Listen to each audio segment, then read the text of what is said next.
Olá pessoal, Namastê, que a paz esteja com você. Bom, eu primeiramente eu gostaria de me apresentar, apesar de que no vídeo que vem na sequência eu me apresento novamente, porque esse vídeo aqui que eu estou fazendo agora, na verdade, ele é um vídeo posterior. Eu fiz toda a série e eu observei depois, analisando a série, eu vi que tinha alguns detalhezinhos que eram importantes que eu mencionasse antes que os vídeos começassem a serem assistidos. Então esse vídeo aqui ele vai entrar como sendo o primeiro vídeo, não é, de abertura da série. Primeiramente eu gostaria de agradecer, né? Aliás, o meu nome é Devananda, eu sou Jyotisha, astrólogo védico, e eu faço parte do grupo, né, criado pela Karen, que assim eu gostaria de já começar agradecendo, né, pelo excelente trabalho que a Karen fez. Na verdade, ela abriu um portal, né, e reuniu aí, criou uma egrégora de buscadores, né, de estudantes, de investigadores dos temas dos conhecimentos védicos, e com isso ela está assim exercendo fazendo um papel muito importante, uma missão importante de disseminar, não é, de assim tornar acessível esse conhecimento, que é um conhecimento extremamente importante para a humanidade, não é? E os conhecimentos védicos estão sendo aos poucos absorvidos pelo pensador ocidental, ou seja, pelo Ocidente, né, pelas pessoas do Ocidente. E isso, claro, que exige dos investigadores desse assunto bastante dedicação e versatilidade, não é? Ou seja, basicamente é uma atualização do conceito de astrologia, e essa atualização também tem a ver com o resgate da raiz do conhecimento, que é a astrologia, no sentido da sua fundação primeira, que é a astrologia védica. Os conceitos de astrologias que nós temos na variedade no planeta, eles são basicamente não vou dizer, não diria um clone, porque eles não retratam na fidelidade o conhecimento védico, mas é uma tentativa de replicar o conhecimento de Jyotish, não, que está presente nos Vedas. Então, oferecer à humanidade esse conhecimento é um ato de altruísmo e de humanitarismo, né, intelectual. Então é uma caridade para a humanidade. Por isso eu quero primeiramente parabenizar a Karen, e como membro do grupo, né, como um Jyotish, dentro do grupo Jyotish, e como Jyotisha, eu gostaria de, não é, agradecer por esse excelente trabalho que a Karen fez e que está beneficiando tantas pessoas, e abrindo essa oportunidade para que mais e mais possam vir a conhecer, não apenas o sistema de Jyotish em si, mas também os sábios que estão por detrás de todo esse mecanismo, e os devas, que são os autores, não é, dos Vedas. Então, meu muito obrigado a Karen, e muito obrigado a todos que estão aí apoiando, não é, para que esse trabalho continue. Bom, então eu resolvi fazer a série de tratamentos, remédios, porque depois que eu me expus, não é, no sentido de me tornei mais visual, fazendo comentários e interagindo com o grupo de maneira mais direta, aconteceu que eu já previa, né? O que eu estava evitando, uma enxurrada de pedidos, né, de socorro, de help em relação ao mapa. Eu sei que quando nós começamos a estudar o nosso mapa védico, é um universo, é um labirinto, não é?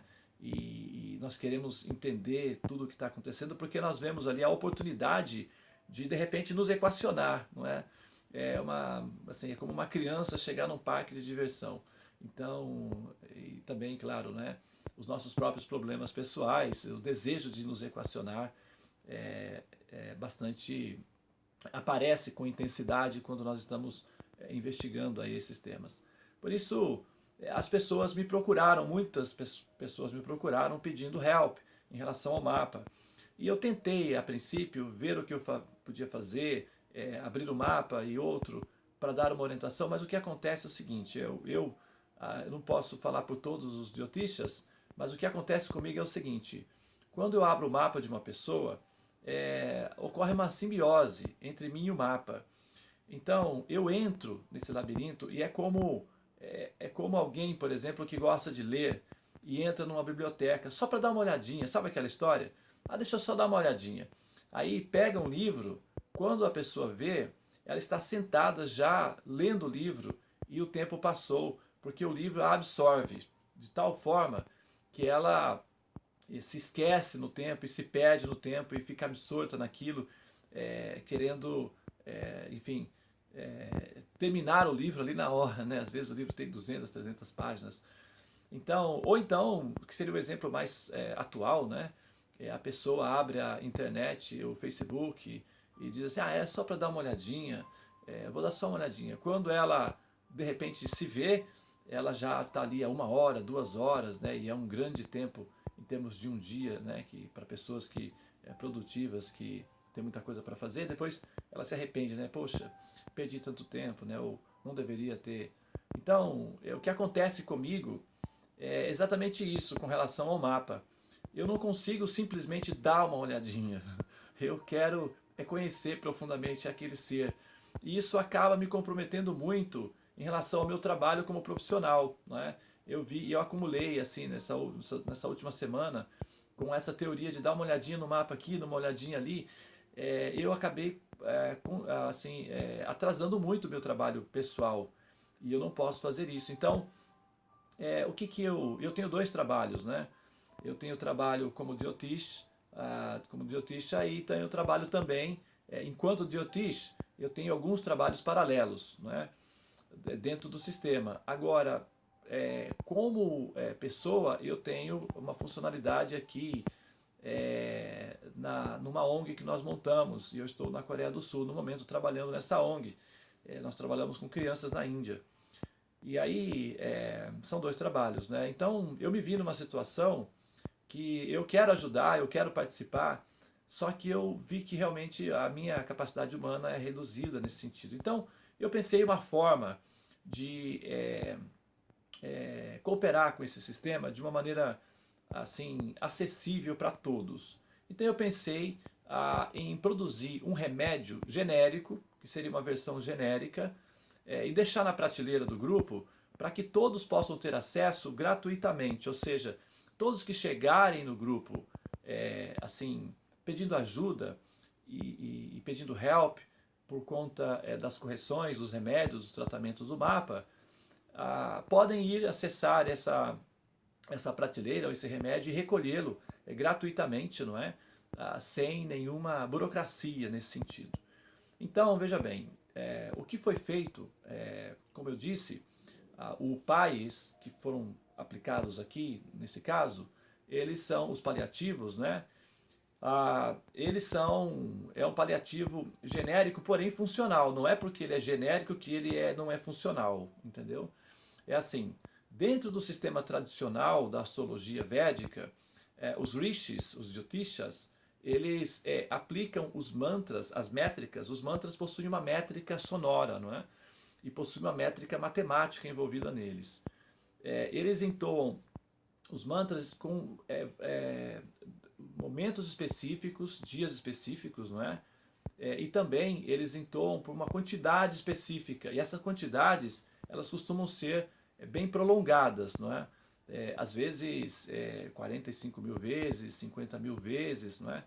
O que acontece muito na Índia, na astrologia, utilizando-se da astrologia védica na comunidade hindu, porque eu moro na Índia há 15 anos, então eu participei de muitos eventos assim.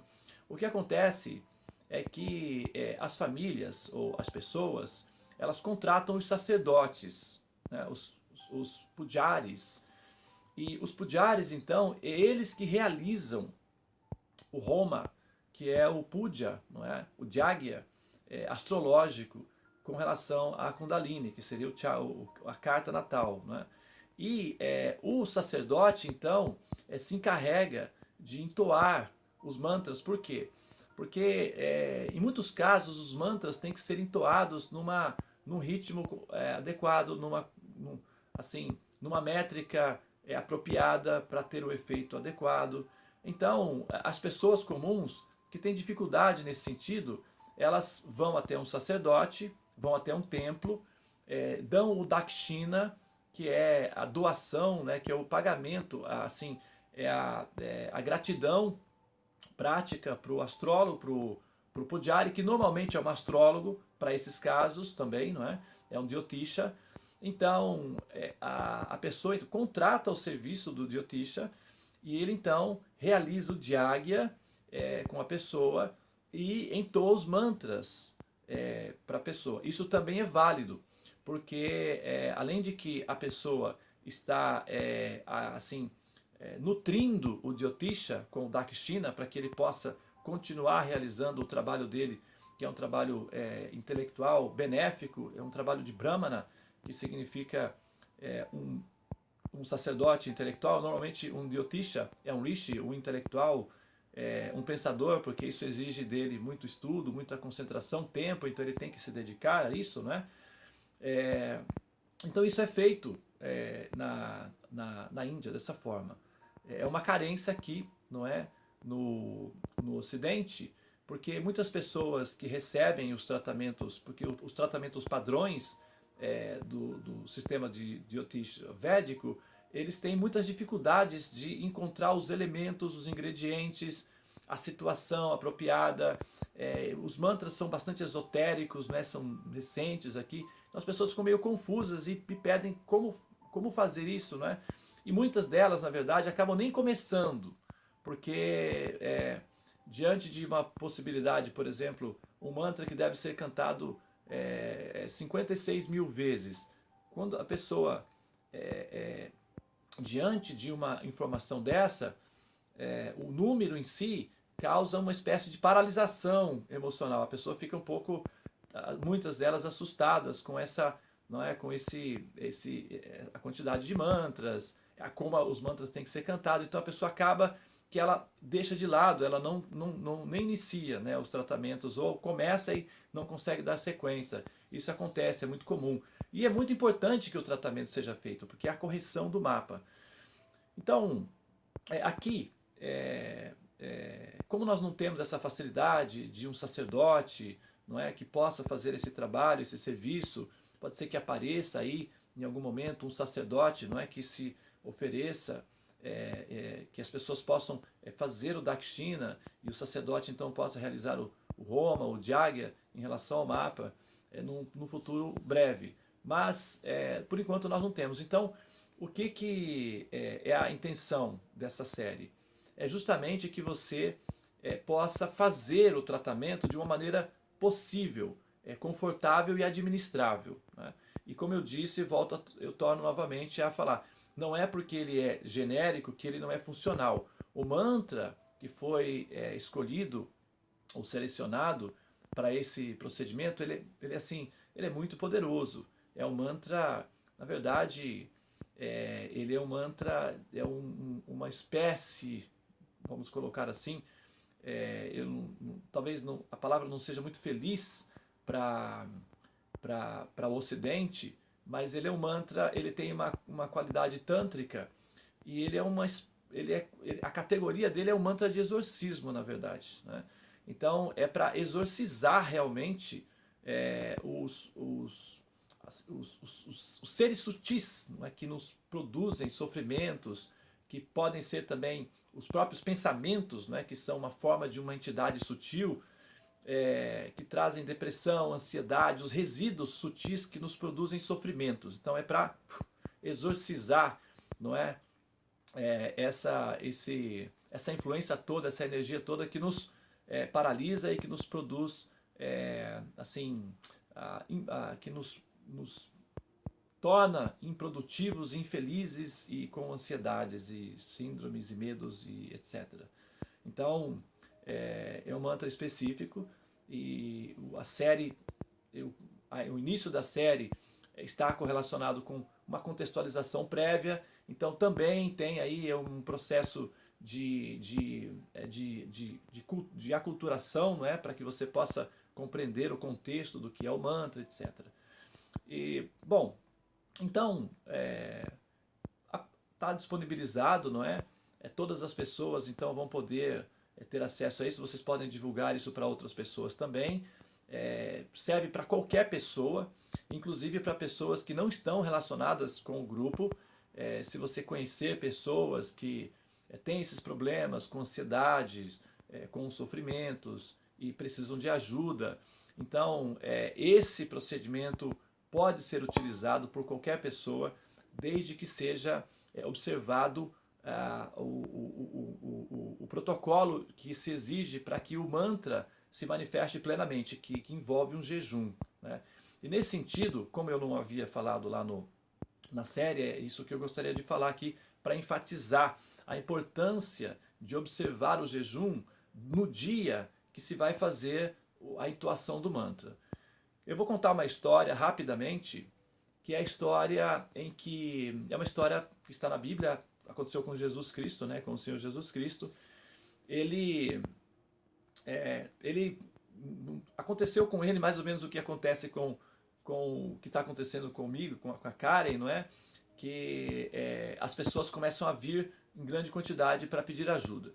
E ele se viu numa situação que ele não estava mais conseguindo dar conta sozinho de ajudar todas as pessoas que vinham até ele pedindo, né, help, pedindo socorro. Então, o que ele fez? Ele treinou grupos de apóstolos para saírem e irem até as pessoas, porque as pessoas estavam vindo até ele. E elas passavam no caminho, elas eram assaltadas por ladrões, eram atacadas por animais, elas sofriam acidentes. Então Jesus ficou muito triste com isso, porque ele veio para dar, né, a cura, a bem-aventurança. De repente as pessoas, para conseguir chegar até ele, estavam sofrendo no meio do caminho. Então ele decidiu ir até as pessoas, mas assim, através dos seus discípulos, dos seus apóstolos. Então ele potencializou os apóstolos para que eles representassem Jesus, né, no momento em que eles fossem falar, ou no momento em que eles fossem fazer alguma terapia de cura. Eles deveriam então ir até as vilas, se encontrar com as pessoas e oferecer ajuda, né? Se tem alguém aqui que precisa de ajuda, nós viemos em nome de Jesus e tal. Então eles saíam em grupos e iam para as vilas e eles realizavam os tratamentos lá. Então as pessoas já não precisavam tanto ir procurar Jesus, porque os apóstolos estavam viajando de cidade em cidade, realizando a mesma atividade que Jesus realizava, que era exorcizar demônios, enfim, curar as pessoas e executar a missão, né? Só que aconteceu um evento com um grupo de discípulos, que eles chegaram numa cidade e assim, a hoste de espíritos que estavam possuindo um rapaz não quis sair do corpo do rapaz, né? O discípulo de Jesus tinha apenas que pôr a mão na cabeça da pessoa e dizer: em nome de Jesus, eu declaro que saia imediatamente esse espírito que está produzindo sofrimentos e doenças no corpo dessa pessoa. E num determinado momento o que aconteceu foi que eles fizeram isso num rapaz, e o espírito, né, o grupo de espíritos que estavam ali assediando aquele rapaz, disse, não é, para o discípulo o seguinte: não, nós não vamos sair, não reconhecemos, não é, esse Jesus de Nazaré, nós somos o proprietário desse ambiente e não vamos sair. Então os discípulos ficaram um pouco em choque e não conseguiram realmente, e voltaram até lá, até onde Jesus estava, e comentou, né, relatou o fato a Jesus. E Jesus então disse para eles o seguinte: olha, porque é o seguinte, tem determinados demônios que só oração não é suficiente. É preciso que você observe jejum antes de fazer a oração.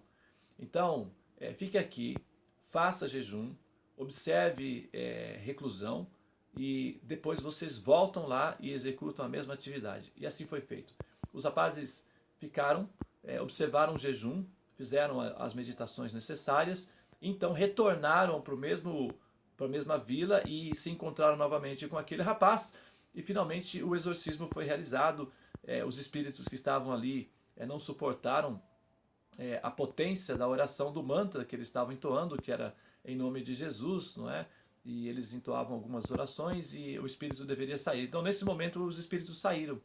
E aí entraram nos porcos, não é? E os porcos se suicidaram e tal. Então, isso acontece, não é?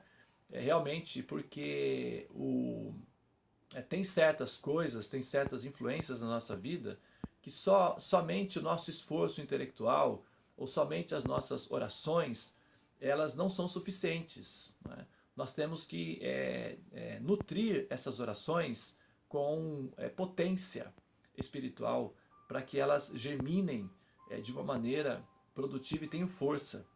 Por isso, a sugestão não é relativizar o jejum como sendo alguma coisa que é descartável. Não é? Assim, entoar os mantras corretamente até é tolerável, ou não corretamente até é tolerável. Né? Entoar mantras numa quantidade menor, reduzida, ainda é aceitável, pode se ajustar. Mas se você deseja que de fato o mantra tenha força, ou a oração, né, que é o mantra, tenha a força que você precisa para te ajudar a abrir os seus caminhos, a resolver os seus problemas, a te dar força espiritual, a te libertar da depressão, a te libertar da obsessão, dos desejos hediondos que aparecem no coração, que são distorcidos e não são reconhecidos socialmente, que são perturbadores, a se libertar da síndrome de pânico, da ansiedade, da angústia e do medo. Então, de fato, aí você tem que não apenas orar, mas você também tem que jejuar, porque jejuar é vigiar, não é? E como o mestre disse, orai e vigiai. Então, entoar os mantras acompanhado do jejum é o que dá força, o que realmente dá força ao mantra e é o que realmente vai produzir o efeito que você deseja, tá bom? Muito bem, pessoal. É isso, eu não vou estender mais. A série está disponível. É só seguir as instruções. Os mantras estão, as fotos dos mantras estão oferecidos. Tem dois tipos de mantras para aqueles que querem entoar o mantra, o Bidya Mantra, que é o Bidya Mantra Pararaho, de uma maneira, aqueles que querem, que desejam fazer a sequência na quantidade, né, de 108, que querem fazer com 54 mil vezes, né, ou com 108 mil vezes o mantra, também está disponibilizado, né, o mantra. Tem dois mantras também, áudios que estão disponibilizados na série, aí você pode explorar também. Agora, para aqueles que entendem que esse ajuste ele é favorável como eu estou ensinando ali, então é só seguir a receita, tá? E não é necessário que eu veja o mapa, que eu abra o mapa, ou que alguém abra o mapa, para que a correção se dê. A correção vai se dar automaticamente. É claro que ao abrir o mapa, você se conheceria mais profundamente, não é? Evidentemente. Mas se você não tem condições de realizar o Dakshina para um Jyotisha, para que ele faça o trabalho de interpretar o mapa para você, não tem problema, você pode executar o tratamento do mapa a si mesmo, tá bom? Quando o Jyotisha for abrir o seu mapa e você já tiver num processo de tratamento do mapa, o próprio Jyotisha ele vai ser capaz de ver muito mais coisas no seu mapa do que ele veria até sem esse tratamento, que ele é muito bom, inclusive para facilitar, para que o Jyotisha ele tenha os olhos potencializados para ver de maneira mais precisa a sua própria Kundalini, que é o roteiro, não é, do seu personagem. Ok, pessoal? É isso. Então, aproveitem, tirem bom proveito do conteúdo que está aí. E se vocês quiserem, falar comigo, tirar alguma dúvida em relação ao procedimento em si, se ficou alguma dúvida, então vocês podem mandar uma mensagem, né, no grupo, ou diretamente, né, no meu Facebook, ou então vocês podem mandar no meu WhatsApp, que também vai estar disponibilizado aí no grupo para que vocês possam falar diretamente comigo, ou se desejarem, não é? Que a interpretação da Kundalini, que seria o chakra, seja feito também, eu também estarei à disposição, tá bom? Muito obrigado pela sua atenção, namastê e até a próxima gravação. Senhoras e senhores, a sorte está lançada.